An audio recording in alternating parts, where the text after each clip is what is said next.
안녕하십니까. 행복한 아침 이재훈입니다. 안녕하세요. 정예인입니다. 오늘은 7월 18일 화요일이고요. 장마가 계속 이어지면서 비 피해가 속출하고 있어요. 네, 그렇습니다. 오늘 아침 출근길도 날이 제법 흐립니다.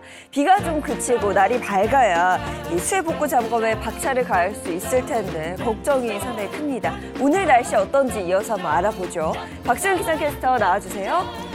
네, 상암동에 나와 있습니다. 이미 많은 피해를 입은 충청 이남 지역에 또다시 폭우가 예보됐습니다. 추가적인 비 피해가 우려되는데요. 안전사고에 각별히 주의하셔야겠습니다. 네, 자세한 날씨 알려주세요. 네, 현재 경기 남부와 전남에는 강한 비가 내리고 있습니다. 충청과 남부, 제주로는 호우특보가 발효 중인데요. 남해안과 제주로는 강풍특보도 내려졌습니다. 강한 비바람에 날아갈 시설물은 없는지 확인하셔야겠습니다. 오늘 충청 이남 지역을 중심으로 시간당 30에서 60mm의 집중호우가 예상됩니다. 특히 남해안은 내일 새벽까지 시간당 80mm, 제주 산지는 내일 오전까지 시간당 100mm의 극한호우가 쏟아질 수 있습니다. 내일까지 예상되는 비의 양은 지리산 부근과 남해안에 350mm 이상, 충청과 남부 많은 곳에 250mm 이상이고요. 서울 등 수도권에는 5에서 60mm가 예상됩니다. 이 시각 현재 기온 살펴보겠습니다. 서울은 24.4도, 대전은 23.2도, 대구는 24도 가리키고 있습니다. 오늘 한낮 기온 살펴볼 텐데요. 서울과 광주는 27도, 대구는 26도가 예상됩니다. 수도권은 오늘 밤부터 비가 차츰 그치겠고요. 내일 낮부터는 전국이 잠시 소강 상태에 들겠습니다. 비가 그친 동안 무더위가 기승을 부릴 텐데요. 주말에 다시 장맛비가 내리면서 더위는 누그러지겠습니다. 지금까지 날씨 전해드렸습니다.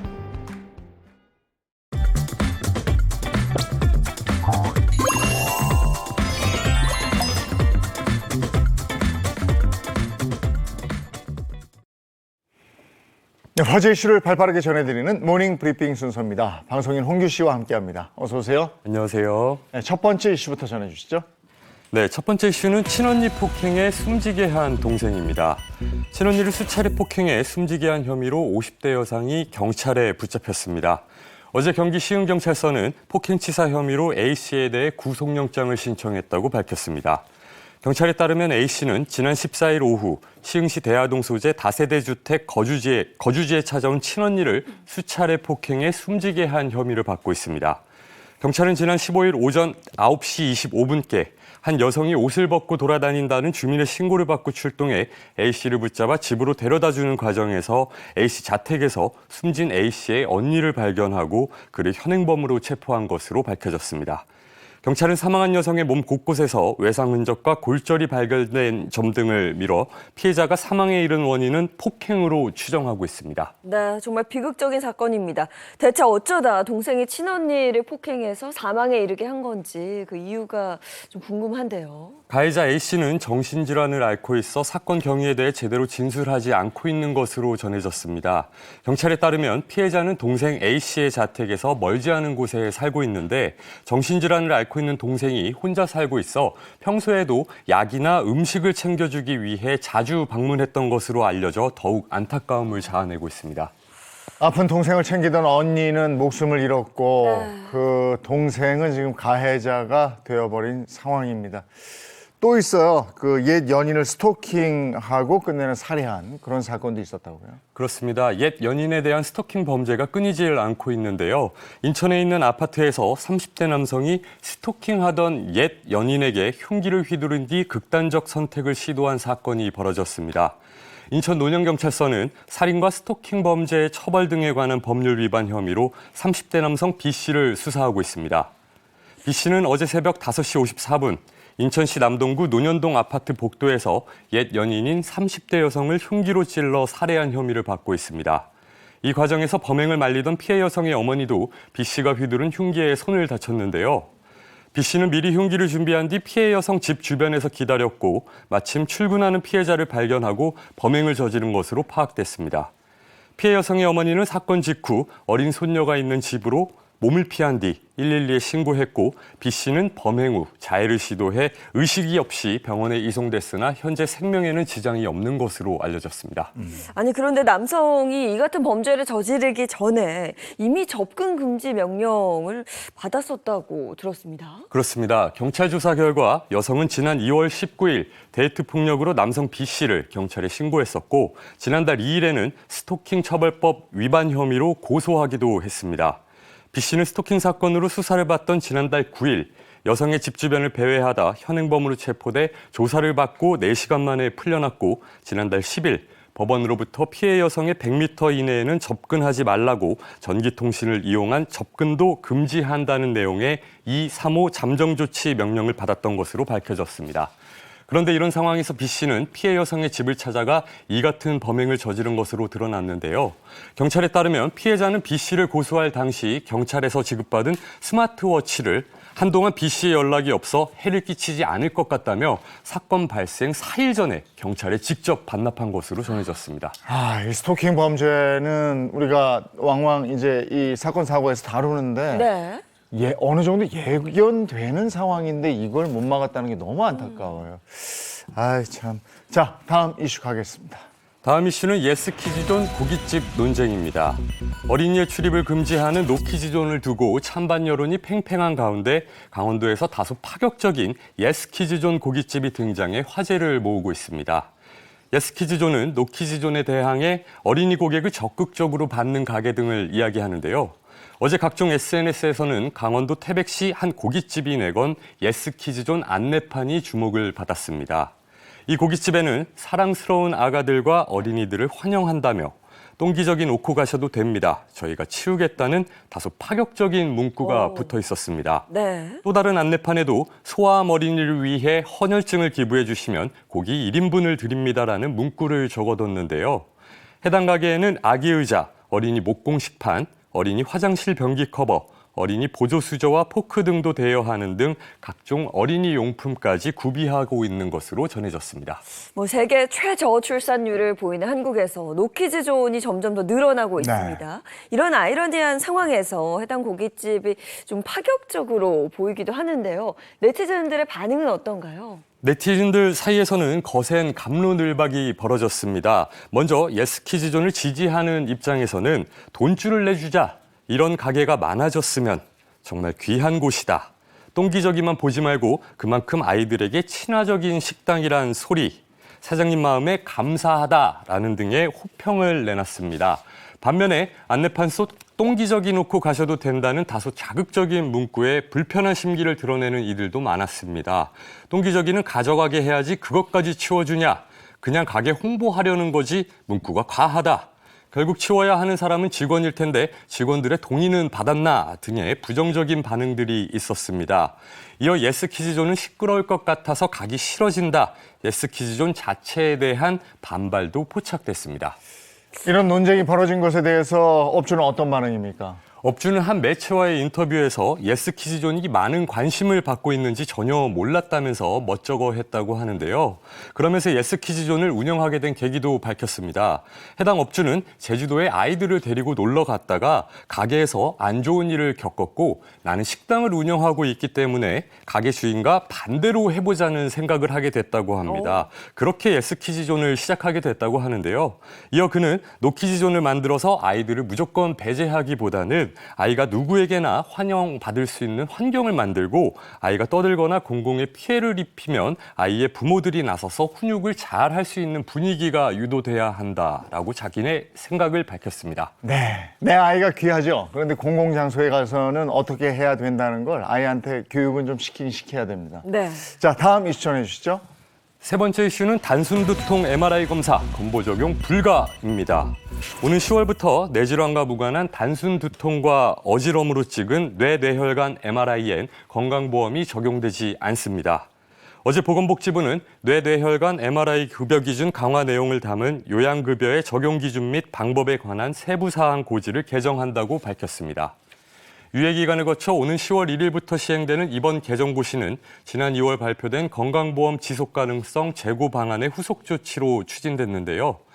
이전 정부의 건강보험 보장성 강화 대책인 이른바 문재인 케어로 MRI 초음파에 대한 건보 적용이 확대된 후 이들 검사 이용이 급증해 건보 재정에 부담이 커졌다는 지적에 따른 것입니다. 특히 뇌혈관 MRI의 경우 2017년엔 진료비가 143억 원이었지만 급여 확대 후인 2021년엔 1,766억 원으로 급증했다고 복지부는 밝혔습니다. 그렇다면 뭐 단순 두통이나 어지러움 외에 어떤 상황에서 뇌혈관 MRI가 이 건강보험 보장을 받게 되는 건가요? 그건 의사의 판단에 따라 뇌출혈, 뇌경색 등 뇌질환이 의심되는 두통과 어지럼에 대해서만 MRI 검사 시 건강보험이 적용됩니다. 만약 진료의가 의학적으로 MRI 검사 필요성이 낮다고 판단한 경우엔 환자의 요청으로 MRI 검사를 시행한다면 환자가 진료비를 모두 부담해야 합니다. 또 기존의 뇌질환이 확진됐거나 뇌신경 검사, 사지운동 기능 검사와 같은 신경학적 검사 등에서 이상 소견이 있는 경우에는 계속해서 MRI 검사를 건강보험으로 보장합니다. 복지부는 뇌질환이 의심되는 두통의 예로 생애 처음 겪어보는 벼락을 맞은 듯한 극심한 두통, 번쩍이는 빛, 시야 소실 등을 동반한 두통, 콧물, 결막충혈 등을 동반하고 수일 이상 지속되는 심한 두통 등을 제시했고 어지럼의 경우 특정 자세에서 눈 움직임의 변화를 동반한 어지럼, 어지럼과 함께 걷기나 균형을 유지하기가 어려운 어지럼, 어지럼과 함께 갑자기 소리가 잘 들리지 않는 등의 유형일 때 뇌질환을 의심할 수 있다고 설명했습니다. 이것저것 검사해보죠. 안 되죠. 네. 적절한 검사를 해야 됩니다. 그럼요. 병원은 쉬러 가는 데가 아니에요. 치료하러 가는 데죠. 가끔 이런 개념이 헷갈리는 분들이 있는 게 그래서 건보가 더 올라가고 네. 이 보험 부담이 더 커지고 이러는 거 아닌가 싶은데 지금 바로 잡아야죠. 자, 다음 이슈 전해 주시죠. 네 번째 이슈는 초대형 산갈치 발견입니다. 두 분께서는 제 키만한 갈치가 있다라고 하면 믿어지시겠습니까? 그렇게 커요? 못 믿으시겠죠. 네. 하지만 무려 아파트 5층 높이에 달하는 초대형 산갈치가 발견됐다고 합니다. 산갈치. 최근 스쿠버 다이빙 강사 왕청루 씨와 그의 동료들은 대만 신베이시 루이팡구 인근 바다에서 지진 물고기라 불리는 약 11m의 초대형 산갈치를 발견해 촬영한 영상을 SNS에 올렸습니다.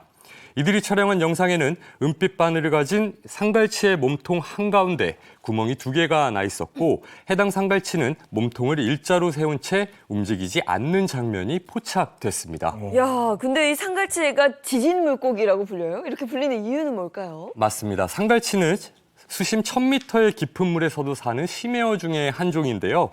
집안이 흔들리는 등 이상 징후가 느껴지면 해저에서 가장 먼저 이를 감지하고 해수면으로 올라온다고 알려져 있어 지진 물고기라고 불리기도 합니다. 그래서 많은 이들이 지진이 나는 게 아니냐며 걱정하기도 했는데요. 하지만 전문가들은 이러한 이론은 전혀 근거가 없다는 주장입니다. 야, 신기하네요. 야, 무서운데요, 진짜 크다. 좀? 근데 몸에 이렇게 구멍이 나 있는 건 뭔지 모르겠네. 예, 자세히 좀 들여다봤으면 좋겠는데 영상이 짧아요. 네. 자, 오늘 모닝 브리핑 여기까지 하겠습니다. 홍규 씨 고맙습니다. 감사합니다.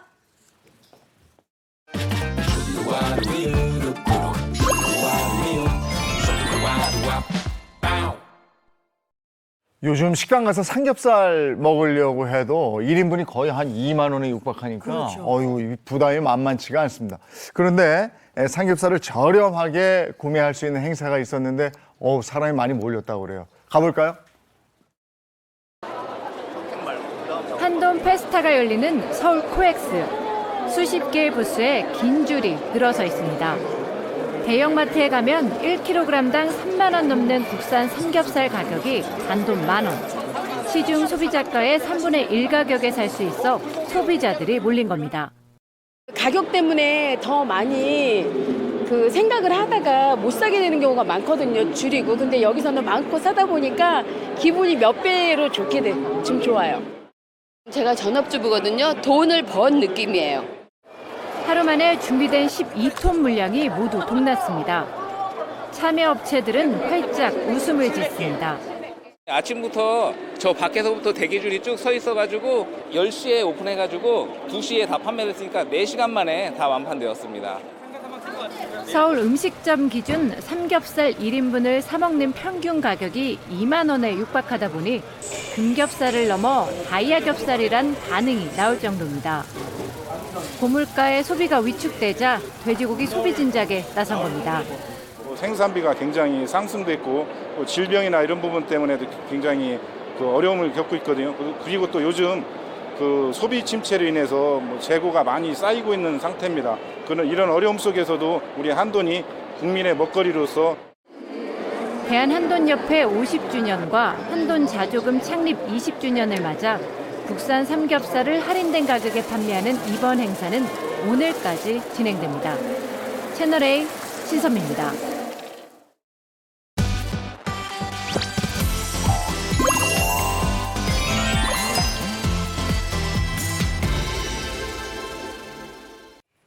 네, 건강한 100세 인생을 위한 건강 정보 나누는 시간입니다. 윤영미 아나운서 어서 오세요. 네, 안녕하세요. 건강한 화요일 윤영미입니다. 반갑습니다. 네, 반갑습니다. 또 한지민 내과 전문의, 배우상 한의학 박사, 김정은 식품의학 박사 함께합니다. 어서 오세요. 안녕하세요. 네, 반갑습니다. 아이고, 전국 곳곳에 집중호우가 계속 이어지고 있어요. 그러니까요. 오늘도 뭐 전국적으로 이제 많은 양의 비가 내린다고 해서 참 걱정인데요. 안전 잘 챙기셔야겠습니다.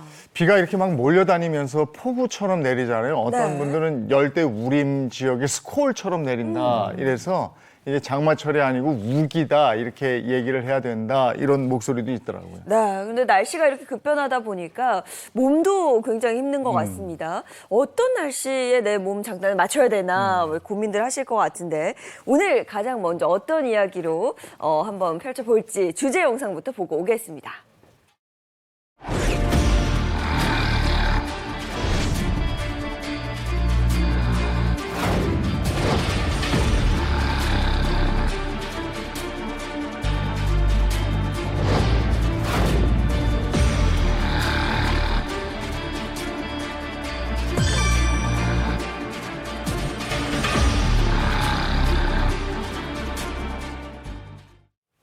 야, 오늘 주제는 폭염과 폭우 속 건강, 내 피부 건강을 사수하라 이겁니다. 네, 얼마나 피부도 힘들겠어요, 네. 그렇죠? 볕이 워낙 따갑기도 하고 요즘에 또 굉장히 뭐랄까요, 습도가 높다 보니까 뭔가 피부도 좀 안 좋아지는 걸 저 느껴요. 네, 맞습니다. 우리가 피부가요, 땀이나 뭐 그런 눅눅한 습기, 그리고 뭐 햇볕, 그리고 고온, 이런 거 사실 피부에 굉장히 자극이 되거든요.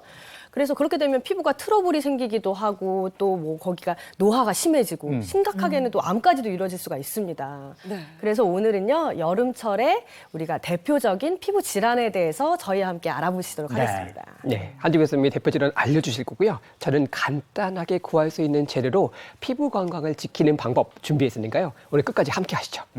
여름 하면 떠오르는 피부 질환은 뭐가 있을까요? 일단 뜨거우니까 뭐 일상의 화상. 네. 이라든가 모기 알레르기, 햇빛 알레르기, 또 땀띠 있잖아요. 정말 여름에 피부가 괴롭힘 많이 당하는 것 같아요. 내부에서는 막 열이 나고 외부에서는 모기 물리고 진짜 괴로운 그 피부의 시절이 바로 지금이 아닐까 싶어요. 네, 방금 말씀해주신 그 햇빛 알레르기 네. 요즘 주변에 꽤 많이 늘어났거든요. 나이 들어서 갑자기 햇빛 알레르기 생기시는 분들 주변에 꽤 계시더라고요. 네. 이게 우리 몸 때문인지 그 10년 전에도 그렇고 20년 전에도 그렇고 이 태양은 그냥 태양이었는데 맞아요. 우리 몸이 왜 이렇게 반응하는 건지 여러 가지 궁금증이 있어요. 네, 그래서 하나하나 좀 살펴보도록 하겠습니다.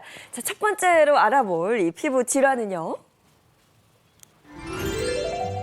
태양을 피하시면서 일광 화상과 햇빛 알레르기입니다. 아, 이 노래 여름 되면 참 많이 들리고 좀 부르기도 하죠. 아니 근데 정말 저 햇볕 강한 날은 밖에 한 20-30분만 서 있어도 피부가 반응을 해요. 그죠. 막 따갑기도 하고 막 그렇단 말이에요. 따갑기도 하고 특히 뭐 반소매 옷 입고 야외 활동 오래 하고 나면 일단 색이 다르잖아요. 벌개지죠. 네, 그 차이를 저희가 느낍니다. 네, 맞아요. 우리가 햇빛이 강한 자외선은요, 짧게만 쬐다고 하더라도 피부에 화상을 일으킬 수가 네. 있습니다. 그거를 바로 일광 화상이라고 하는데요. 우리가 흔하게 그냥 요런 이제 다른데 물이나 이런 데 화상 일으킨 거랑 비슷하게 피부가 붉어지고 또 부풀어 오르고 가려움과 통증이 동반이 됩니다. 그리고 햇빛이 강하고 맑은 날에는요, 30분 정도 노출된 것만으로도 화상을 입을 수가 있습니다. 그래서 여름 휴가 동안에 우리가 화상 입으시는 분들이 사실은 상당히 많으시더라고요. 많죠. 그렇죠. 일광 화상 같은 경우는 이 노출된 자외선의 양에 따라서 그 결정이 되게 되는데요. 특히 이제 사계절 중에 여름 한낮에 자외선이 상당히 강하게 됩니다. 또한 여름 어디 가세요? 휴가 해변에 가시잖아요.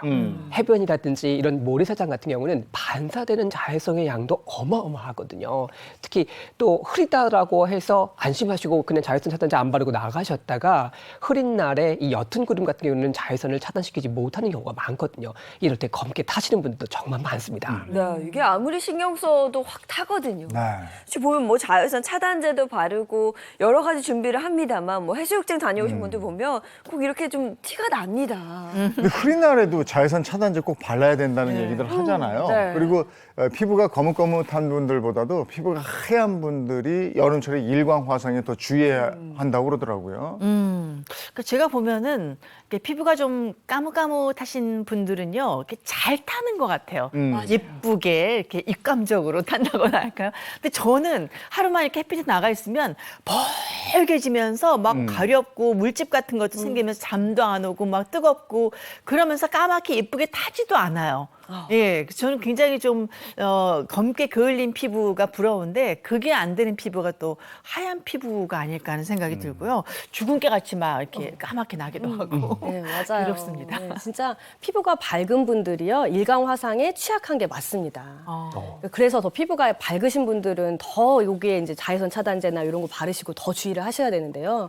우리가 근데 문제가 뭐냐면은요, 이게 생기고 나면은 일시적으로 착색이 될 수가 있습니다. 그러면 조금 밉잖아요. 그래서 그것도 또 그렇고, 그리고 어린 나이에 우리가 일광 화상을 잃은 경우에는 나중에는 피부암까지도 될 수 있다는 그런 연구 결과가 있습니다. 일광 화상이 피부암 발생 위험 높이는 거예요. 네. 네, 요즘 미국 피부암 재단 대변인이 제시 류인 박사가 이야기를 했는데요. 어린 시절에 한 번 또 모든 연령에 걸쳐서 5회 이상 피부에 그런 햇빛에 의한 피부에 화상을 입게 되면은요, 피부암의 일종인 그 악성 흑색종에 걸릴 확률이 2배로 높아진다고 합니다.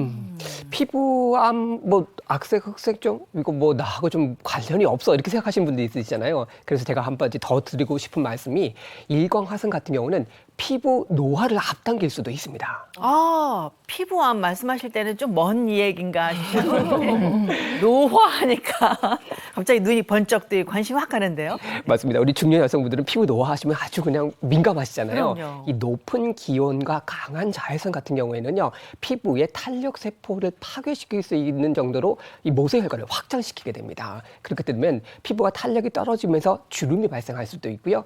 또 진피층의 약 90%를 차지하고 있는 콜라겐 성분 자체가 합성이 제대로 안 되게 되고요. 또 단백질 분해 효소가 촉진되는 이런 합성이 만들어지기 때문에 피부 노화가 앞당길 수 있는 것이죠. 네. 이번 장마가 끝나면 이제 본격적으로 더워지면서 휴가철이 될 텐데 이번 휴가철에는 꼭 그 선크림이라도 그렇죠. 예, 네. 꼭 발라야 되겠어요. 네. 그런데 어쩌다가 내가 일광 화상을 입었다라고 할 경우 뭐든 좀 초기 대응이 중요하잖아요. 어떻게 하면 좋을까요?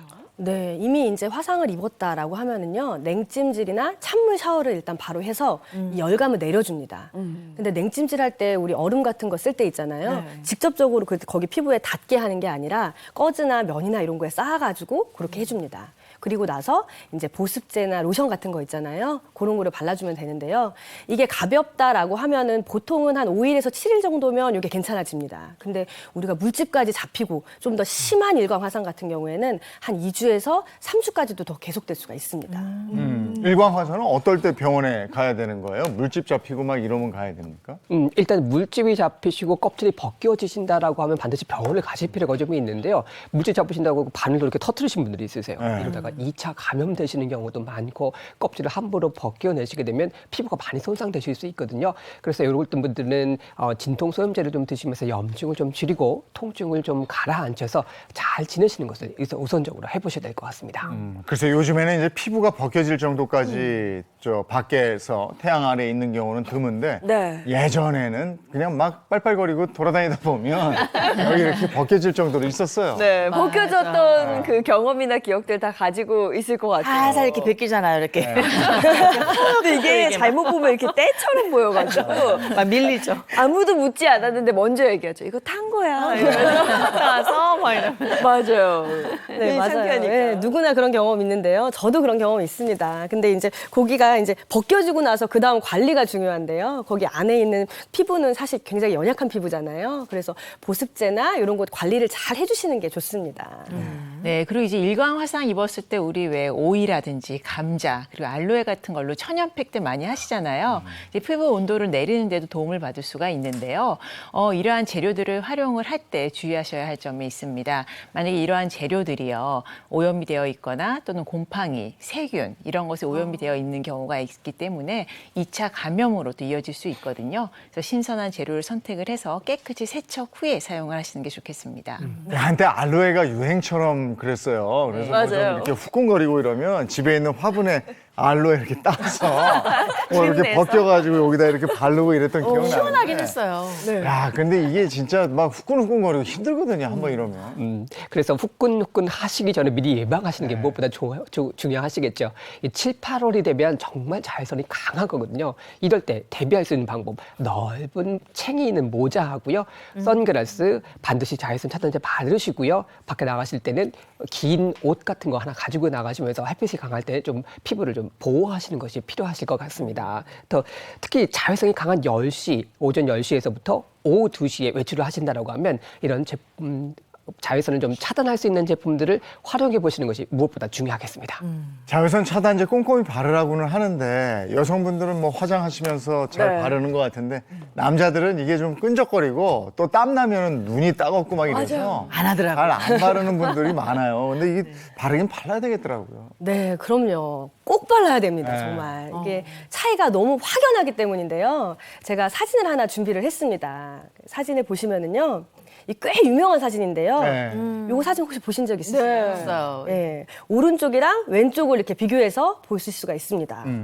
우리가 보기에 오른쪽이 안 바른 부분이죠. 자글자글. 네. 그렇죠. 이분은요, 28년 동안 트럭 운전을 한 69세 남성인데요. 이게 운전석에 앉아서 직접적으로 햇빛을 받은 왼쪽 뺨의 피부가 더 손상이 심해진 거라고 합니다. 창문이 닫혀 있었음에도 불구하고 자외선 A가 투과를 해서 표피하고 진피에 상충부를 관통한 것을 추정할 수가 있습니다. 저는. 네. 그리고 제가 사진을 하나 더 준비했습니다. 한 장 더 있어요. 좀 볼까요? 네. 이분도 뭐 선크림, 자외선 차단제 안 바르면 뭐 20년 후의 사진 같은데요? 맞아요? 아닙니다. 사실 이 두 분은요, 60대 쌍둥이 자매입니다. 사실 태어난 날도 같고 유전적 정보도 일치를 하는데 네. 이렇게 피부 상태가 확연하게 차이가 나는 이유는요, 환경적인 요인이 크게 작용을 했기 때문인데요. 오른쪽에 검버섯이나 잡티가 더 많고 주름도 더 깊은 분은요, 하루에 10시간 이상 자외선에 노출되는 야외 활동을 하셨다고 합니다. 그래서 실제로 우리가 저 피부 나이는요, 11살 정도가 차이가 났다고 합니다. 그럼 선크림만 잘 발랐어도 좀 덜 했을 텐데 그랬나요? 그럼요. 그래서 선크림을 바른다는 것 자체가 자외선 차단제잖아요. 네. 그것만 해도 훨씬 낫습니다. 야, 저 그림을 보니까 확실하게 좀 귀찮더라도 눈이 조금 따갑더라도 네. 눈 위는 안 바르면 되죠. 뭐 모자 쓰면 되니까 여름 한철만이라도 좀 잘 발라야 되겠네요. 네, 자외선 차단제 네. 꼭 챙겨야 합니다. 근데 또 잘 바르는 방법이 있다 그래요? 제가 듣기로는 뭐 2-3번씩 뭐 덧발라야 된다 이렇게 들었는데. 네, 맞습니다. 사실 예, 자외선 차단제는요, 나가기 외출하기 15분 전에 충분한 양을 꼼꼼히 다 바르셔야 됩니다.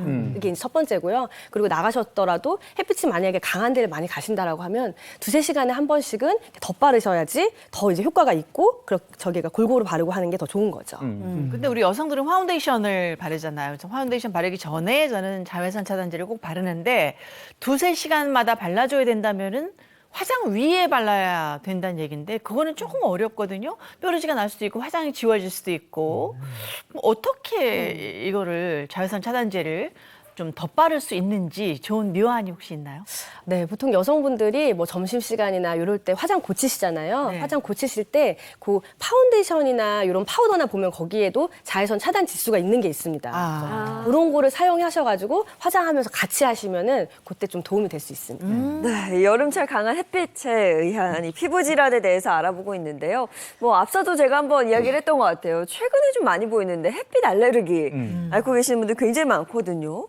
주변에 보면 이렇게 또 이렇게 볕을 뜨겁게 딱 쐬고 나면 뭔가 이렇게 부풀고 뭔가 진물도 좀 나고 이런 경우들이 좀 있는 것 같아요. 올라오더라고요. 네. 네, 최근에 이제 기후 문제 얘기를 많이 하잖아요. 이제 오존층이 파괴가 되면서 자외선의 노출이 훨씬 더 많이 되기 때문에 사실 최근에 이제 햇빛 알레르기를 앓고 계시는 환자분들도 늘어가고 있는 추세입니다. 근데 햇빛 알레르기가 뭐예요? 우리가 살아가면서 햇빛 안 볼 수는 없는데 햇빛에 알레르기가 있으면 이거 너무 삶이 힘들지 않나? 네, 이게 굉장히 사실은 괴롭습니다. 네. 근데 말 그대로요, 햇빛 알레르기는 햇빛을 받으면 거기 부분이 알러지가 생기는 겁니다. 그래서 두드러기가 나거나 뭐 심하게는 물집이 생기거나 그런 건데요. 의학 용어로는 광선 과민증입니다. 그래서 얘네들이 이제 이렇게 그런 구진 같은 것들이 생기는데 그게 뭐냐면 발진이 이렇게 툭 불어오르는 거 있잖아요. 네. 그렇게 이제 처음에 생깁니다. 그리고 사실 가렵기도 하고 또 심하면 물집까지 생기는데 이게 어디에 제일 많이 생기냐면 요 목, 그리고 얼굴 부분, 그리고 손등, 이제 발등 이렇게 잘 보이는 부분 있잖아요. 그런데 많이 생기는데 얘가 그렇지 않은 부분, 보이지 않는 부분으로도 번져가는 것이 문제가 될 수가 있어요. 이런 게 생기는 원인이 뭡니까? 근데 이제 이게 답답한 게 명확한 원인이 없어요. 그래서 그냥 면역적인 요인이다라고 생각을 하고 있는데 그 이유가 뭐냐면 햇빛을 받게 되면 우리 각질이나 표피에 있는 이런 물질들이 변형이 되고 요게 이제 우리 몸에서 다른 물질로 인식을 하면서 면역 반응이 과하게 일어난다. 그래서 요게 생긴다라고 추측을 하고 있습니다. 이게 어느 날 갑자기 생기더라고요. 제 후배가 제주도 저희 집에 와서 바닷가에 한 번 갔었거든요. 몇 시간 있었는데 그날부터 생겼다는 거예요. 약간 뿔긋뿔긋해지면서 가렵고 그래서 그때마다 약을 지어와서 발진 있을 때마다 약을 먹고 하더라고요. 이게 뭐 원래부터 있는 게 아니라 어느 날 갑자기 그래요? 확 일어날 수 있다는 거죠. 맞아요. 그래서 이게 방금 말씀 주신 것처럼 가려워서 이제 사람이 긁게 되잖아요. 나도 모르게. 그러면 이게 심한 경우에는 물집까지도 잡힌다 그래요. 맞습니다. 햇빛 알레르기 같은 경우도 종류에 따라서 그 증상이 조금씩 다르긴 하는데요. 자외선 A에 민감한 햇빛 알레르기 같은 경우는 다형광 발진이라고 하는 병일 수 있습니다. 이것은 햇빛에 노출된 뒤에 몇 시간 또 며칠이 지나고 난 다음에 물집이 생기시고요. 또 진물이 생기고 좁쌀 모양의 발진 등이 생기게 되면 다형광 발진일 가능성이 높습니다. 햇빛 알레르기 중에서는 가장 흔하고요. 또 심한 경우에는 열흘 정도 지속할 수 있는데 젊은 여성분들에게 많이 발생하는 경향이 있습니다. 그러면 햇빛 알레르기에 또 다른 종류도 있는 거예요? 네, 만성 광선 피부염이라는 게 있는데요. 얘는 두 번째로 흔한 햇빛 알레르기입니다. 그래서 이거는 이마나 광대, 손등 같은 데 생기게 되고 그런데 가려움이나 심한 습진 그리고 건조해서 점점점 딱딱해지는 그런 태선화 같은 게 생길 수가 있는데요. 주로는 중년 남성에게 주로 나타나고요. 1년 내내 증상이 이어지고 특히 여름에 심해지면서 목 뒤나 이렇게 귀 뒷부분처럼 햇빛에 노출이 안 되는 데까지도 얘가 번지기도 합니다. 다형광 발진이라는 거는 젊은 여성 그리고 만성 광선 피부염 이건 중년 남성에게 많이 온다. 근데 원인은 알 수가 없다. 네. 그럼 치료 방법은요? 네, 이게 이제 심한 분들은요, 늦 겨울이나 초봄에 이제 광선 치료를 우리가 해가지고 피부에 내성 효과를 내서 예방을 할 수 있는 방법이 있긴 합니다. 원인은 몰라도 치료법은 있었으면 다행인데요. 근데 그 치료법이 완벽하지 않고 그래서 사실은 예방이 제일 중요한 거죠. 저는 아프진 않은데 햇볕 좀 장기간 쐬게 되면은 약간 빨갛게 이렇게 부풀어 오르는 걸 볼 수가 있거든요. 근데 어느 정도라야지 내가 햇빛 알레르기가 생겼구나 이렇게 좀 인식을 할 수 있을까요? 그래서 햇빛 알레르기를 직접적으로 자가 진단할 수 있는 방법을 한번 체크리스트로 한번 준비를 해봤으니까 함께 체크를 한번 해보실게요. 화면 보여주세요. 햇빛에 노출된 부위 위주로 나타나는 가려운 발진이 있는가? 두 번째, 햇빛 노출 후에 발진이 항상 시작되는가? 특정한 계절에 증상이 발생하거나 또는 악화되는가? 혹시 세 개 다 해당하시는 분들이 있으신가요? 좋은 아직, 생각이에요. 아직은 저도 뭐 네네. 예. 햇빛 좋아합니다, 저는 아직. 등산을 많이 하시니까 만약에 위에 이 체크리스트 중에 세 가지가 모두 다 해당되신다라고 하면 햇빛 알레르기일 가능성이 좀 높으시거든요. 이런 분들 같은 경우는 지금 당장 피부과 진료를 받아보시는 것이 좋겠습니다. 그리고 제가 또 한 가지 한번 준비를 해봤는데요. 이 햇빛 알레르기가 예전에는 없었는데 어떤 약을 드시다가 갑자기 발생되는 경우도 있습니다. 약물에 의해서 발생하는 건데요. 우리가 약물이 체내로 들어오게 되면 소화 효소와 만나서 흡수하고 분해하는 과정에서 빛에 민감한 화학 성분이 만들어지기도 합니다. 이 화학 성분 자체가요, 표피라든지 진피, 혈관에 남아 있다가 강한 자외선을 쏘이게 되면 그때 활성산소를 만들어내게 되는데, 이 활성산소 같은 경우는 몸에 어떤 암도 유발시킬 수 있고 염증 물질을 발생시킬 수 있습니다. 그렇게 되면 이것을 해결하기 위해서 면역 반응을 보이게 되는데, 이때 나타나는 것이 바로 햇빛 알레르기일 수 있습니다. 그래서 이런 약재를 살펴보니까 항정신성 의약품이라든지 또는 이뇨제라든지 항생제 등을 갑자기 드신 분들한테서 나타나시는 경향이 있으니까요. 약물도 한번 체크해 보시는 게 좋겠습니다. 네, 그리고 이렇게 약물로 인해서 햇빛 알러지가 생겼다라고 하면은 당연히 약불공을 바로 멈추시고 전문의랑 상의를 하는 게 좋습니다. 근데 또 저희가 덧붙일 거는요, 이 약들 중 있잖아요. 우리가 보통은 뭐 항생제나 이런 것들도 알러지를 잘 일으킨다. 그래서 햇빛 알레르기도 잘 일으킬 수가 있는데요. 의외로 당뇨약, 심장약, 이뇨제 이런 것들도 햇빛 알레르기를 일으킬 수가 있기 때문에 그런 약을 먹고 햇빛 알러지가 생겼다 하면 바로 병원을 찾으시는 게 좋습니다. 네, 약물이 햇빛 알레르기를 유발할 수도 있다. 저는 정말 처음 알았거든요. 만약에 갑작스럽게 햇빛 알레르기가 생긴다면 내가 복용하고 있는 약물과의 그 인과성 한번 따져보시면 좋을 것 같습니다. 네, 여름철 피부 질환에 대해서 알아보고 있습니다. 여름철 피부 질환 중에 우리 피부를 팍팍 긁게 만드는 모기!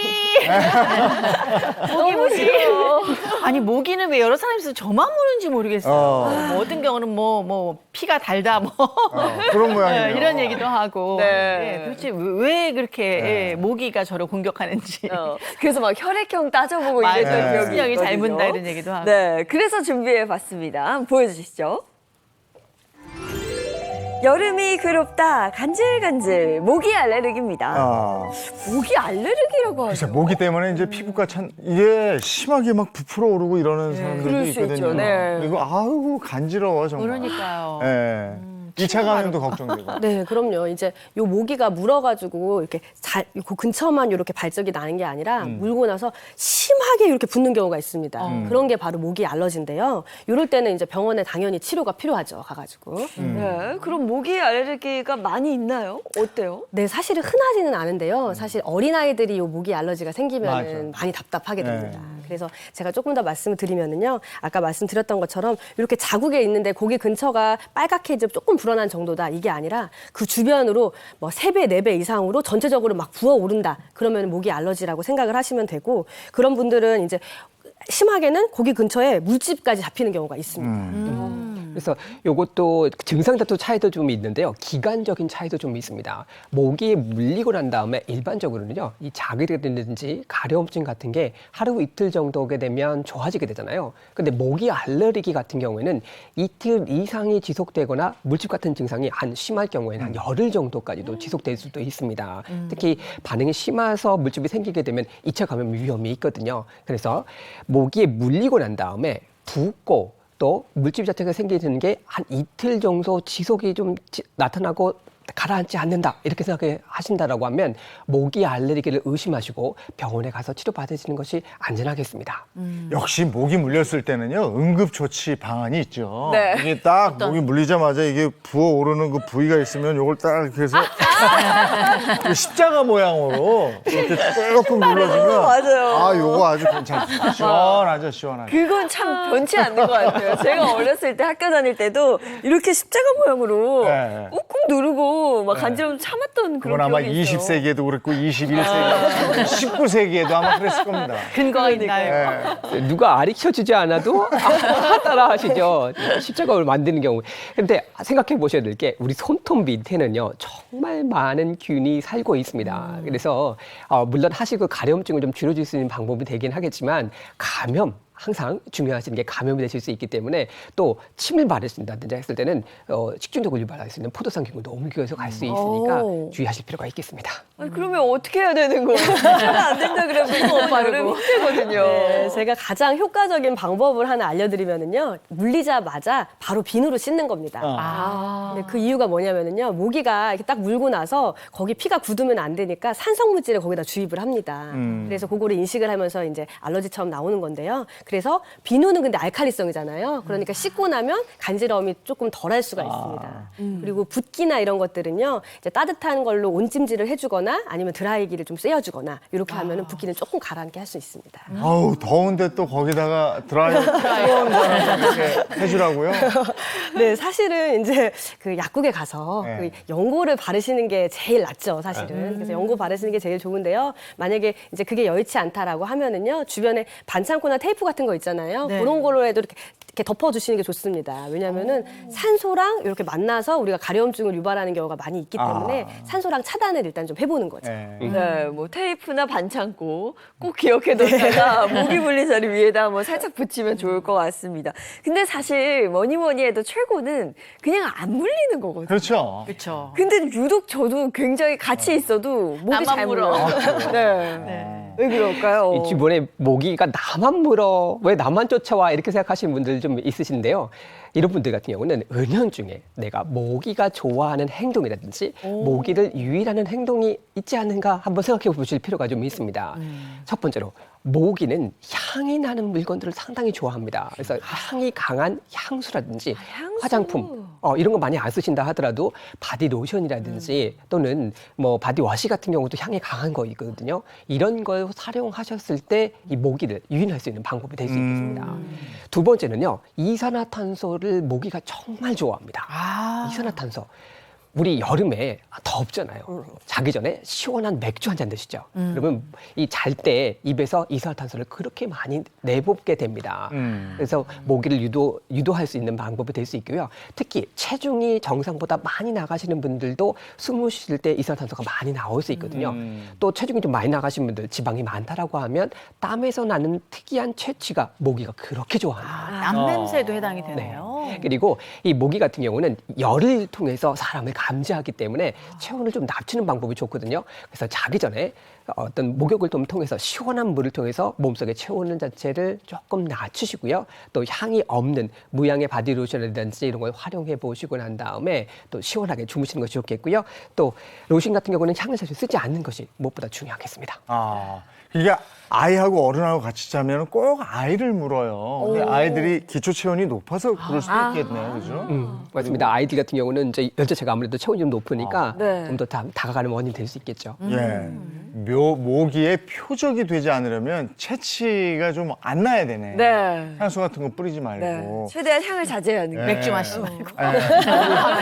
이제는 모기 잡는 거 있으니까 그런 거 좀 켜놓고. 네네. 모기 물렸을 때 바로 뭐 동그란 거 이렇게 딱 바르는 거 있어요, 요즘에. 약국 가면 팔아요. 오. 그거 하면 이렇게 부풀진 않더라고요. 네. 네. 자, 이렇게 해서 화상, 햇빛 알레르기, 모기 알레르기까지 알아봤습니다. 다음으로 알아볼 여름철 피부 질환은요? 여름은 무좀균의 계절? 무좀을 조심하라. 무좀? 무좀은 근데 좀 나 무좀 있어 이러고 거꾸로 얘기하기 좀 그런데 군대 갔다 온 남자들은 거의 있을걸요. 행군하고 뭐. 근데 군대 다녀오신. 아니 저도 새끼발가락 있는 쪽에 조금 있어요. 근데 이 습하고 여름철 되면 좀 심해져서 아우 간지러워요 그거 막. 오, 그래요? 네, 맞아요. 이게 불쾌한 냄새도 나고 또 가려움증, 여기에 있는 이 무좀이 정말 이제 여름철 단골 손님인데요. 특히나 고온 다습한 환경이라면은 얘가 더 많이 증식을 합니다. 온도가 뭐 있나요?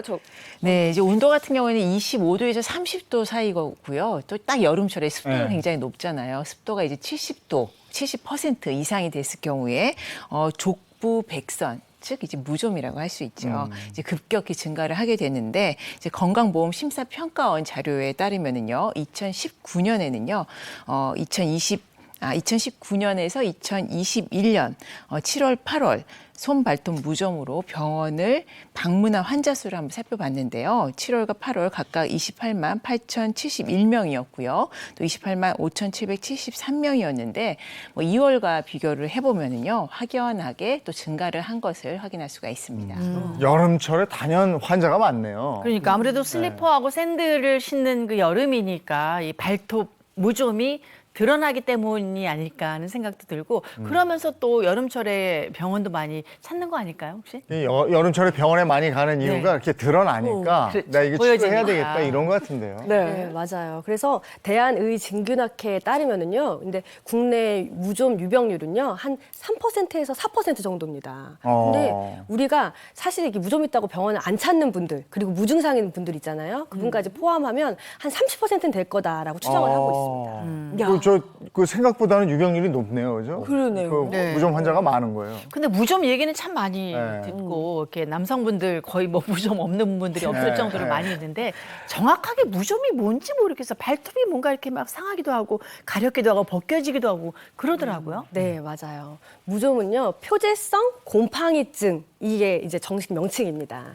우리 이제 몸에 있는 각질층, 가장 바깥에 있는 각질층이나 뭐 손톱, 발톱 이런 데가요, 곰팡이에 감염됐을 때 생기는 건데요. 이 곰팡이에 감염되는 질환은 크게 한 3가지 정도가 있습니다. 그래서 이제 요게 첫 번째가 백선, 그리고 두 번째가 칸디다, 그리고 세 번째가 어루러기, 이렇게 원인균에 따라서 3가지로 나눌 수가 있는데요. 특히 여기 중에 백선은요, 피부 사상균이 피부의 가장 바깥층에 감염되는 표재성 감염을 통칭해서 말하는 겁니다. 그래서 병변 부위에 따라서 우리가 머리 백선, 몸 백선, 뭐 삿백선, 발 백선, 손발톱 백선, 뭐 얼굴 백선, 손 백선 이렇게 막 분류를 할 수가 있는데요. 이 중에서 발 백선이 특히 무좀이라고 요 피부 사상균이 그 발 피부에 감염을 이렇게 일으켜서 그게 이제 가장 흔하고 또 남성에게도 가장 많습니다. 그럼 무좀은 대체 왜 걸리는 거예요? 이 가장 흔한 균 자체가 적색 백선균이라고 알려져 있기는 한데요.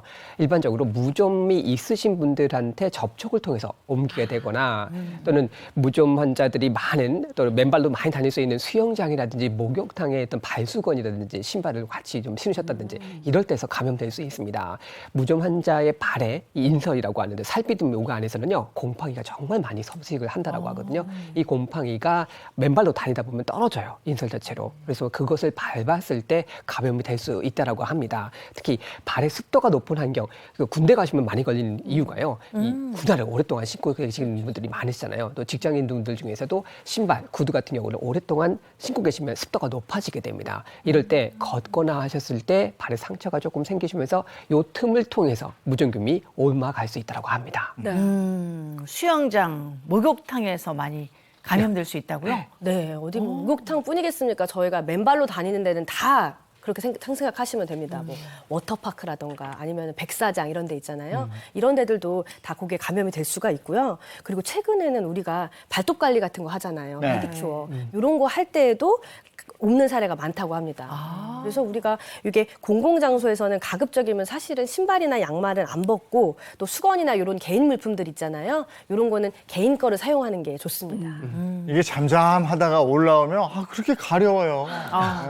네. 벅벅 긁게 돼. 맞습니다. 무좀의 가장 특징적인 증상이 바로 가려움증인데요.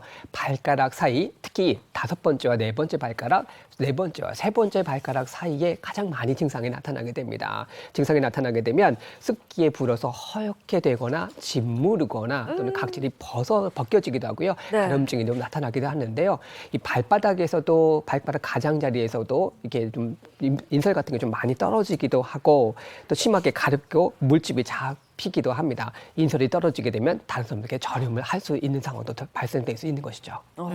그렇군요. 예. 특히나 그리고 이제 발에 무좀이 생기게 되면 이게 손발톱 무좀, 발톱에 무좀이 생기잖아요. 그럼 거기가 노랗게 되고 그리고 발톱이 두꺼워지고 문제는 이게 살을 파고 들어가지고 안쪽에 염증을 일으키는 경우가 있기 때문에 특히나 더 주의가 필요합니다. 네. 근데 이 무좀이라는 게 잘 낫지 않나 봐요. 그냥 쭉 달고 사는 분들이 좀 계시던데. 그쵸. 이게 이제 손발톱 무좀에 한번 걸리거나 이렇게 되면 치유가 사실은 쉽지가 않습니다. 그리고 치료를 한 다음에도요, 우리가 양말이나 신발에 사실 다 남아 있잖아요. 그래갖고 재감염이 다시 되는 경우도 상당히 많고, 그리고 또 그렇기 때문에 우리가 이 손발톱 무좀을 치료한다는 데는 끈기가 필요한데요.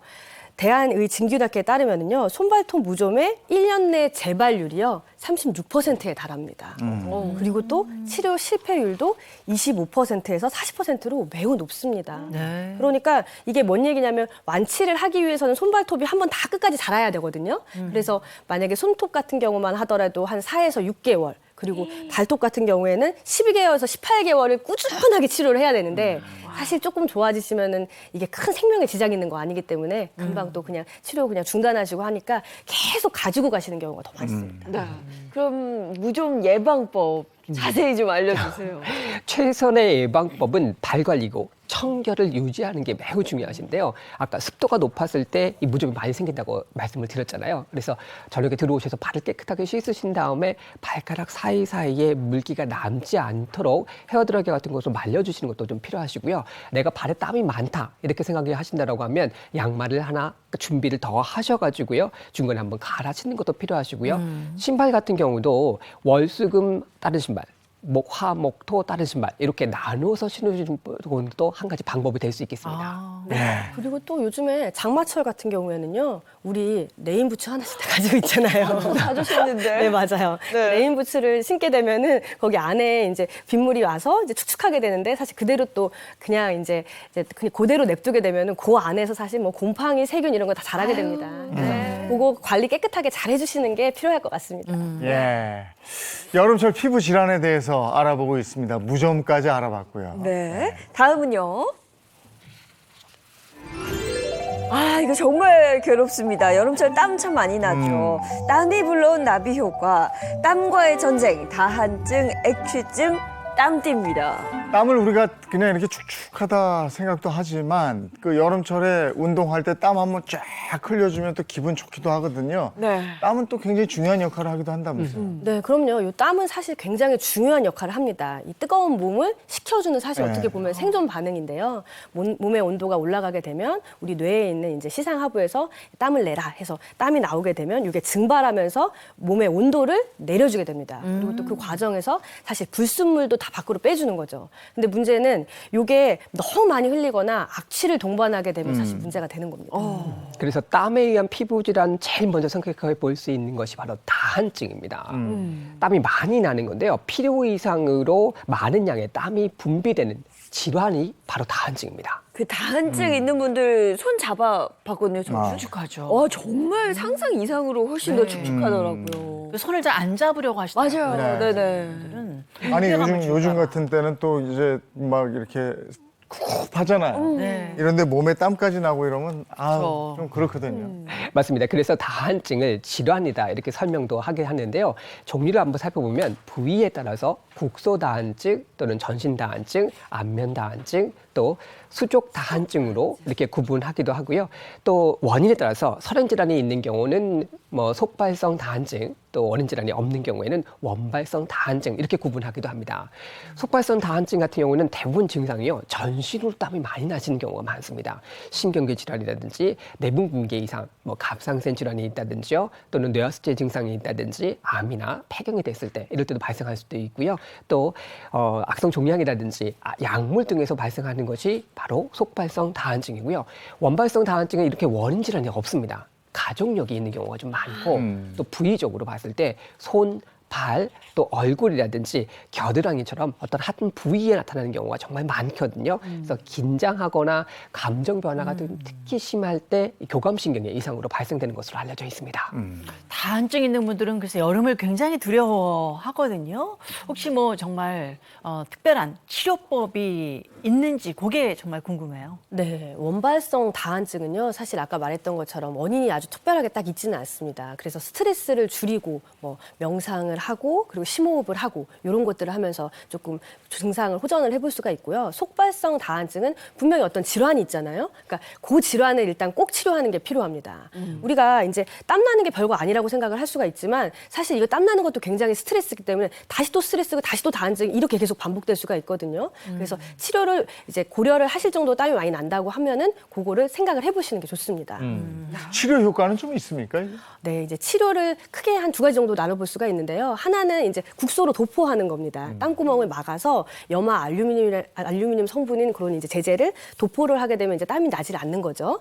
그리고 두 번째는 먹는 약이나 이제 주사나 이런 것들인데 그거는 전신적으로 항콜린성 그런 약물을 사용을 합니다. 근데 이런 경우는 뭐가 문제가 되냐면 사실 우리가 몸에서 다 이런 분비물을 다 줄이는 쪽으로 가잖아요. 그래서 이제 구강이나 아니면 이제 눈이나 이런 데가 건조할 수가 있어요. 그래서 그런 게 조금 이제 애로사항이 있을 수가 있습니다.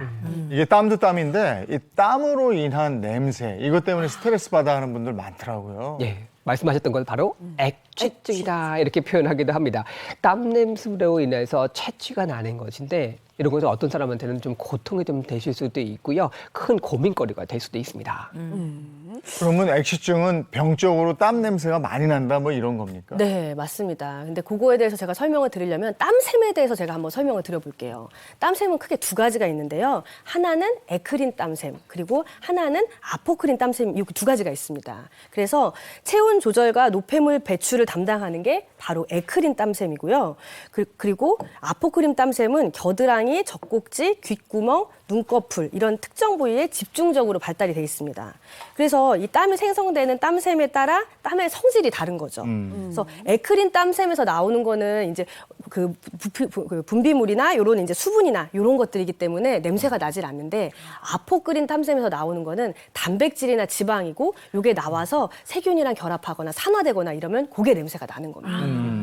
근데 나한테 땀 냄새 나고 이러면 굉장히 신경 쓰이고 어디 그 사람들 많은데 가기도 꺼려지고 이럴 텐데 치료 방법은 뭐가 있어요? 네, 일단 뭐 첫 번째는 위생 관리입니다. 물론 이제 깨끗하게 항상 땀이 나면 바로 이제 씻고 그리고 서늘하게 통풍이나 이런 게 잘 되는 옷을 입고 그렇게 하는데 사실은 그렇게 한다 하더라도 이게 냄새가 나기 때문에 액취증이잖아요. 그러면 거기 이제 만약에 그 부위가 특히나 이제 겨드랑이 이런 데가 날 수가 있는데 그러면 사실 제모를 첫 번째로 이제 생각을 해볼 수가 있습니다.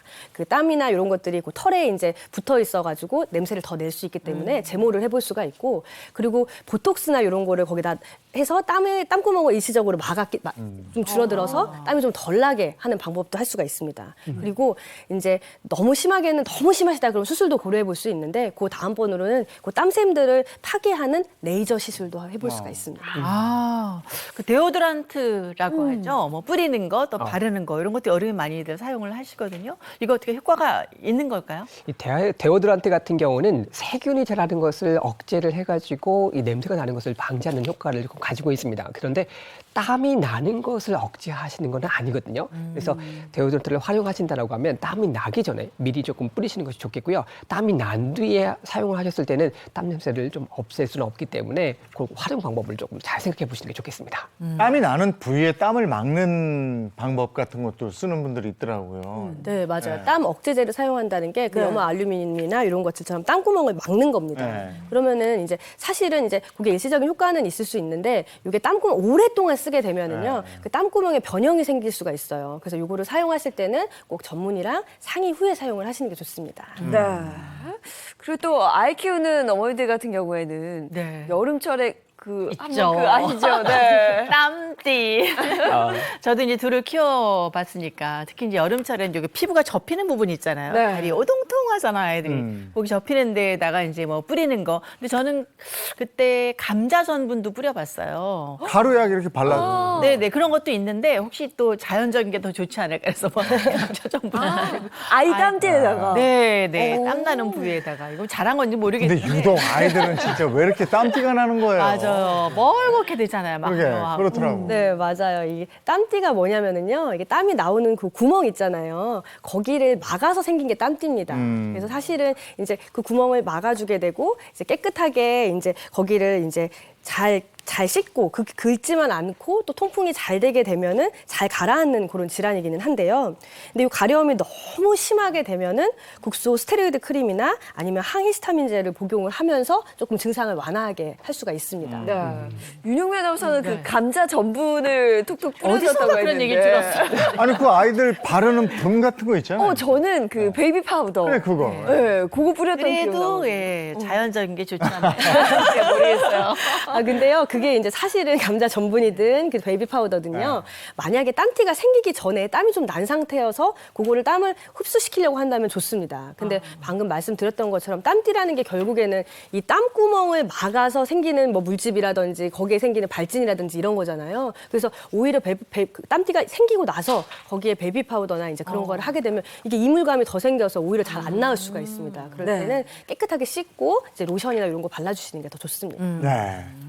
자, 요즘 같은 계절에 우리가 주의해야 할 피부 질환에 대해서 지금 총망라해서 알아보고 있습니다. 네, 이렇게 알아보다 보니까 갑자기 손에 좀 땀이 나는 것 같고 좀 가려운 것 같고 기분 탓이겠죠. 네, 배우 선생님 네. 이렇게 여름철에 피부를 좀 더 건강하게 유지할 수 있는 비법을 좀 전해주세요. 네, 그래서 제가 오늘은요 중국의 미인하면 대표적으로 떠오르는 이분이 관리했던 피부 관리법에 대해서 한번 설명드리려고 합니다. 바로 양귀비가 했던 피부 관리법인데요. 정말 쉽고 간단한 방법이니까 한번 따라해 보시면 좋으실 것 같아요. 네. 그래서 여름철에는요 자외선 차단제만 잘 발라도 또 뜨거운 피부를 식힐 수 있는 세안만 잘 해도 피부를 건강하게 지키실 수 있거든요. 그럴 때 제가 준비한 건 여기 있습니다. 바로 요게 뭐일 것 같아요? 뭐 찻잎인 것 같은데. 예, 여기는 찻잎이고 네. 요것은 뭐일 것 같습니까? 그거? 좀 잘 안 보여요. 잘 안 보이시가요? 네. 네. 자, 요거 보여주시면 요거는 바로 뽕나무 잎입니다. 네. 네. 양귀비의 피부 미법으로 알려져 있는 것이 바로 이 뽕나무 잎인데요. 뽕나무 잎 같은 경우는 몸에 열이 많은 사람의 기침이라든지 천식, 관절염에도 쓰게 되고요. 당뇨에도 좋다라고도 많이 알려져 있죠. 그런데 무엇보다도 양귀비 같은 경우는요. 온천욕을 할 때 이 뽕나무 잎을 넣어두었다가 목욕을 했다라고 알려지고 있습니다. 바로 이 뽕나무 잎 같은 경우는 피부를 진정시켜주고 세포를 재생하게 하고 또 부드럽게 해주기 때문입니다. 그러면 그냥 뽕잎을 넣고 이렇게 우러나게 하면 되는 거예요? 그러면? 그래서 제가 여기 물을 하나 만들어 놨습니다. 이렇게 제가 세안수를 한번 만들어 봤는데요. 뽕나무 잎에 한 2g에서 한 3g 정도를요. 물 500cc에 넣고 한번 끓으세요. 끓고 나신 거 난 다음에 식히셔가지고 이것을 냉장고에 넣어놓으십시오. 냉장고에 식혀두시면 넣어두면 시원하게 만들어주실 수 있죠. 피부도 수축되고 좋을 것 같아요. 네. 맞습니다. 시원한 물로 세안을 하시게 되면 아무래도 이게 모공 자체가 넓어졌던 것을 또 수축시킬 수 있는 방법도 되실 수 있고요. 만약에 이 뽕나무 잎 구하기 너무 어렵다. 그럴 때 활용해 보실 수 있는 게 이 티백입니다. 이 티백은 녹차 티백이에요. 주변에서 아주 쉽게 구하실 수 있잖아요. 네. 녹차 같은 경우는 성질이 매우 서늘하거든요. 그래서 가슴속에 답답한 부분도 풀어줄 수 있고 또 피부를 진정시키는 효과를 가지고 있습니다. 여름철에 자외선 노출돼 있을 때 피가 붉어진 것을 안정시켜주는 효과도 가지고 있고요. 또 여름철에 땀 많이 흘리시잖아요. 그때 유분하고 노폐물이 함께 뭉쳐져서 잘 씻겨나가지 않을 수 있거든요. 그럴 때 이 녹차 티백을 달인 물을 가지고 세안을 해주시게 되면 그 노폐물 자체가 깨끗하게 씻겨지는 효과를 보실 수도 있겠습니다. 뽕나무 잎, 녹차 티백. 저 남은 거 제가 가져갈 것 같아요. 어떠세요? 문채원 씨라든가 김남주 씨의 피부 비결이 그 녹차 세안이라고 들었거든요. 진짜 효과가 있는 것 같아요. 맞습니다. 이것들은 특히 이제 미리 준비를 해놓으셨다가 냉장고를 넣어놓으시게 되면 아침 저녁으로 이렇게 쉽게 세안해 보실 수 있는 방법이 되실 수 있으니까요. 녹차 티백 같은 경우는 이제는 드시고 난 다음에 버리지 마시고 피부에 양보해 보시면 좋겠습니다. 사무실에서 그거 많을 텐데 녹차 예. 티백 그렇죠. 우려 먹고 그냥 버리잖아요. 맞아요. 네. 그거 활용하면 되겠네. 맞습니다. 활용해 보시면 좋으실 것 같아요. 네. 피부과 이런데 뭐 관리하려면 시간도 들고 돈도 많이 들잖아요. 네. 이건 진짜 돈 안 들면서 쉽게 할 수 있는 좋은 방법인 것 같아요. 네, 이제 남은 녹차는 피부에 양보하세요. 네. 알겠습니다. 뭐 덥고 습한 날씨가 이어지면서 피부 관리에 신경 쓰는 분들 많으실 텐데 먹어서 관리할 수 있는 방법이 있으면 참 금상첨화 아니겠습니까? 아유, 너무 좋죠. 네. 맛난 음식을 통해서 피부 건강도 챙기고 피부 탄력까지 가져올 수 있습니다. 김 선생님이 오늘 아주 특별하고도 쉬운 요리법을 준비했다고 하시는데 저희 옆으로 이동해서 한번 배워보도록 하겠습니다. 네. 잠시만요. 오늘은 뭔가 또 저 특별한 게 나올 것 같은데 옥수수가 보이기도 하고 그래요. 네, 오늘 이제 뭐 다 좋아하시죠. 옥수수 활용해서 만들어 볼 텐데. 네. 자, 뭐 재료 좀 너무 간단합니다. 네. 사실 뭐 집에 요즘 뭐 옥수수들 다 쪄서 드시려고 사놓으신 거 있으실 텐데 네. 좀 재료를 한번 소개를 올리겠습니다. 우선 제가 좀 미리 볶아놨어요. 양파 볶은 거, 뭐 올리브 오일이나 버터에 이렇게 볶아 놓으시면 되고요. 그리고 옥수수는 알맹이만 쓰는 게 아니고요. 오늘 이렇게 가운데 심 부분 있죠? 요거 심 부분을 끓여가지고 요거를 육수로 사용을 할 거예요. 그냥 버렸는데. 네, 사용하면 좋겠다. 요 심 부분을 같이 넣고 요 알맹이랑 뭐 솥밥을 하셔도 그 안에 좀 구수한 맛이 우러나오기 때문에 그 안에 심 부분 절대 버리지 마시고 활용하시면 좋을 것 같고요. 그리고 이제 알갱이 부분 이렇게 발라서 준비를 했고요. 네. 그리고 이제 오늘 간은 소금 후추 간을 해주시고 여기에 뭐 고명으로 파슬리 가루 그리고 옥수수알 조금 이렇게 남겨두셨다가 이거 고명으로 좀 알이 톡톡 씹히니까 남겨두시면 좋을 것 같고요. 네. 혹시 생크림이 있으시다면 이렇게 생크림도 준비해요. 예, 위에다가 살짝 올려가지고 좀 깊은 맛을 낼 거고요. 그리고 오늘은 육수를 사용을 하지만 여기에 이제 우유를 넣어가지고 좀 칼슘까지도 같이 섭취를 하실 수 있고 또 옥수수 스프의 깊은 맛을 내는 또 부드러운 크리미한 맛을 낼 때 이 우유를 또 역할을 하게 됩니다. 네. 옥수수 너무 좋아하는데 저 그래서 강원도에서 막 한 자루씩 예, 그렇죠. 주문해 사오는데 네. 이게 굉장히 손이 많이 가요. 네. 껍데기 이렇게 벗겨야죠. 그렇죠. 삶아야죠. 알 또 분리해야죠. 이게 손질이 보통 문제가 아니거든요. 간단하게 할 수 있는 방법 오늘 혹시 있나요? 네, 옥수수 이제 보통 사셔서 냉동해 놓으시면 네. 냉동해 놓으셨다가 해동하실 때는 뭐 전자레인지에 돌려서 바로 드실 수도 있고요.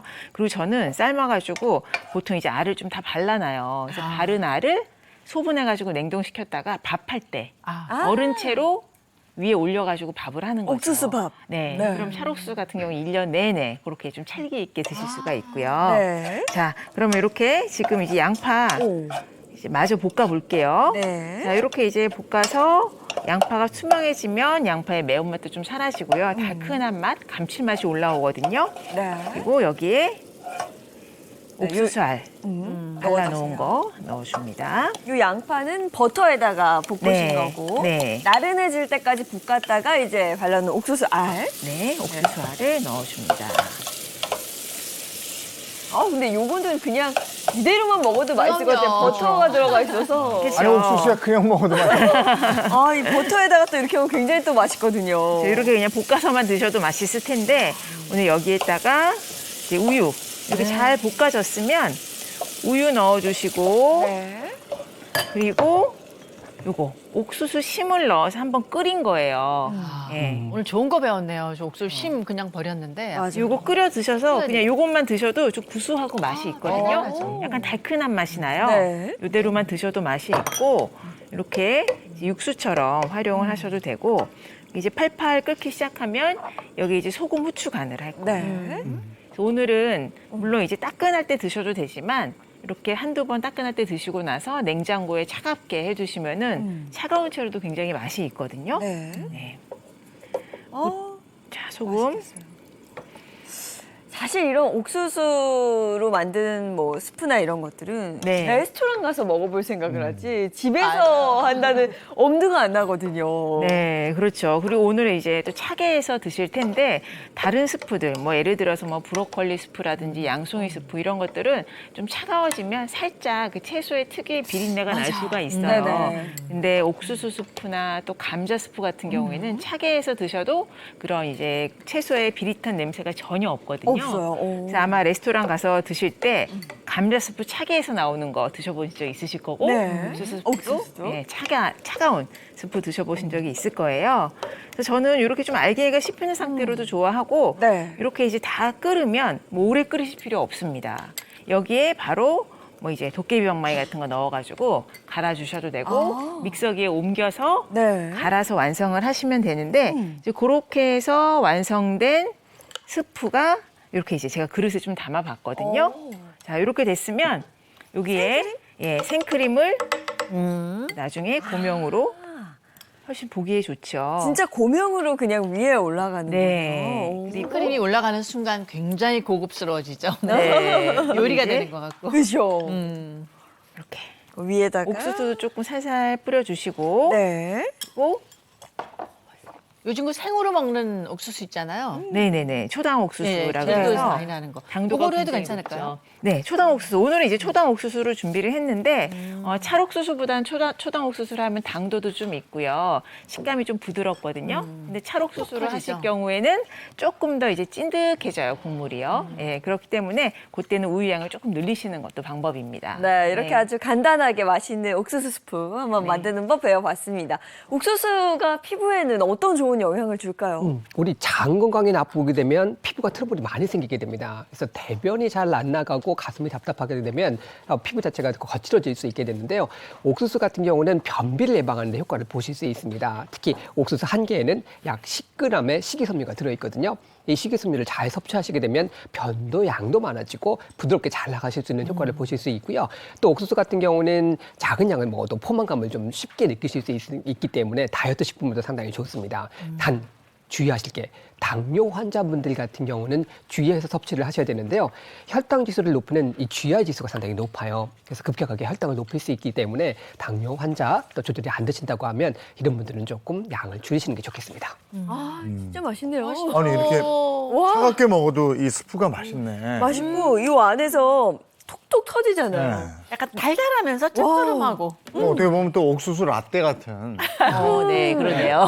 느낌도 있어요. 진짜요. 진짜 네. 맛있어요. 와, 우유가 들어가서 부드럽고 정말 맛있습니다. 요게 옥수수 딱인데 이렇게 옥수수 스프를 먹으면서 피부 관리를 해줄 수 있다니까 더 좋습니다. 오늘은 여름철 피부 질환에 대해서 알아봤습니다. 고맙습니다. 고맙습니다. 뭐든지 이게 적당히 해야 되는데 아유 네. 이 비는 왜 이렇게 또 몰려다니는지 모르겠어요. 그러니까요. 오늘도 꽤 많은 양의 비가 내릴 것으로 보입니다. 비 피해가 우려되는데요. 안전사고 나지 않도록 조심하셔야겠습니다. 좋은 하루 보내시고요. 저희는 내일 아침 7시 30분에 돌아오겠습니다. 행복한 아침, 행복한 하루 되십시오. 고맙습니다. 고맙습니다.